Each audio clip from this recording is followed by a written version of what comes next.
республики, для всего Северо-Кавказского федерального округа. Это большое знаковое событие.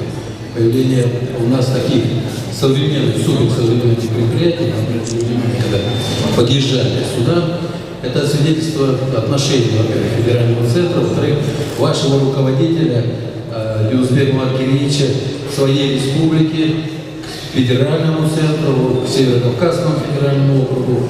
И самое главное, что все присутствующие здесь, вот, посмотрите на ваши лица, вы просто светитесь все, потому что действительно это предприятие очень знаковое сегодня, в первую очередь. Всего порядка 230 человек работает, но после того, как предприятие будет выведено на полную мощность, 770 сотрудников будет работать на предприятии.